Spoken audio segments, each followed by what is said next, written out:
कोई चाहे कितना भी महान क्यों न हो जाए, पर कुदरत कभी किसी को महान बनने का मौका नहीं देता। कंठ दिया कोयल को तो रूप छीन लिया, रूप दिया मोर को तो इच्छा छीन ली, दी इच्छा इंसान को तो संतोष छीन लिया, दिया संतोष संत को तो संसार छीन लिया। मत करना कभी गुरूर अपने आप पर ए इंसान, ईश्वर ने तेरे जैसे और मेरे जैसे कितनों को मिट्टी से बनाकर मिट्टी में मिला दिया। रेस में जीतने वाला घोड़ा नहीं जानता कि कामयाबी क्या होता है। वो दौड़ता है तो सिर्फ अपने मालिक से मिलने वाली तकलीफ़ की वजह से। अगर आप कभी भी अपने आप को तकलीफ़ में पाओ तो समझ जाना कि आपका मालिक यानी ईश्वर यही चाहता है कि आपकी जीत हो। 3 सुनहरी बातें, उससे ज़रूर माफ़ी मांगो जिसे तुम चाहते हो, उसे कभी ना छोड़ो जो तुम्हें चाहता हो, उसे कभी ना कुछ छुपाओ जो तुम पर एतबार करता हो। किसी को बेशक अपनी रग रग का पता न, पर अपनी दुखदी रग का पता किसी को न दो, वरना रग रग दुखी। वक्त तो होता ही है बदलने के लिए, ठहरना है तो बस कुछ लम्हे। शाम जिंदगी की हो या दुखों की, आखिर ढल ही जाती है।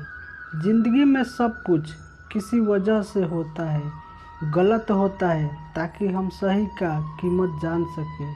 किसी इंसान को जानना चाहते हो तो किसी बात पर उससे सलाह मांगना, उसकी दी हुई सलाह बता देगी कि इंसान का किरदार कैसा है।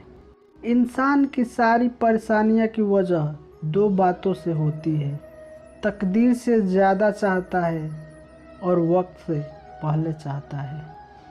कोई फ़र्क नहीं पड़ता कि हम अमीर हैं या गरीब, अगर दिल में कुछ देने का भाव हो तो हमारी एक मुस्कुराहट ही कई लोगों की खुशियों की वजह बन जाती है।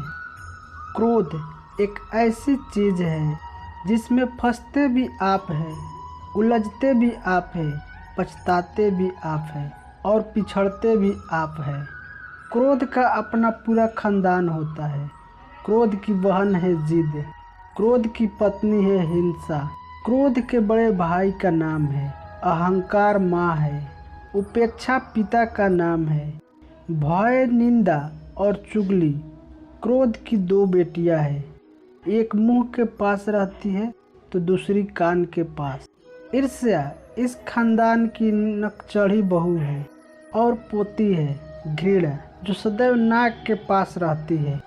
क्रोध के पूरे खानदान से हमेशा बचकर रहना।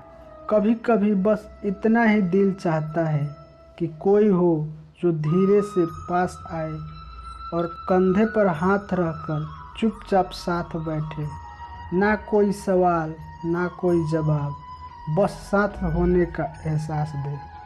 माँ बाप से बेहतर ये कौन कह सकता है। एक छोटी सी बच्ची अपने पिता के साथ जा रही थी। वो एक पुल से गुजरे, नीचे नदी का बहाव तेज था। पिता ने कहा, डरो मत गुड़िया, मेरा हाथ पकड़ लो। बच्ची ने कहा, नहीं पापा, आप मेरा हाथ पकड़ लो। पापा ने मुस्कुराकर कहा, मैं आपका हाथ पकड़ूं या आप मेरा हाथ पकड़ो, क्या फ़र्क पड़ता है।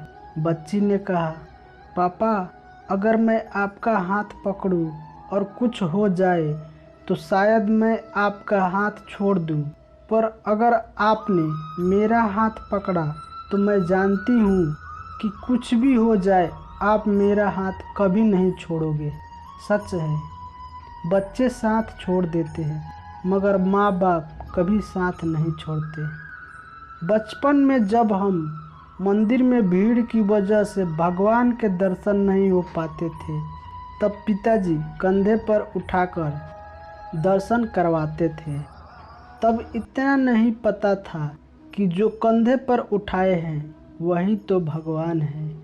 रुतबा, पद या पैसे से तय नहीं होता कि आप कितने श्रेष्ठ हैं, बल्कि आपके आचार, विचार और व्यवहार ये तय करते हैं कि आप कितने श्रेष्ठ हैं। आज़ाद रहिए विचारों से, पर बंधे रहिए संस्कारों से। निस्वार्थ कर्म करते रहिए, जो भी होगा अच्छा होगा, थोड़ा देर से होगा पर दुरुस्त होगा। सबका ख्याल रखना पर अपना भी ख्याल रखना। हमेशा मुस्कुराते रहना, कभी अपने लिए तो कभी अपनों के लिए। दोस्तों, वीडियो अच्छी लगी तो ज़्यादा से ज़्यादा शेयर करें और केडी स्टोरी चैनल को सब्सक्राइब करना न भूलें। धन्यवाद।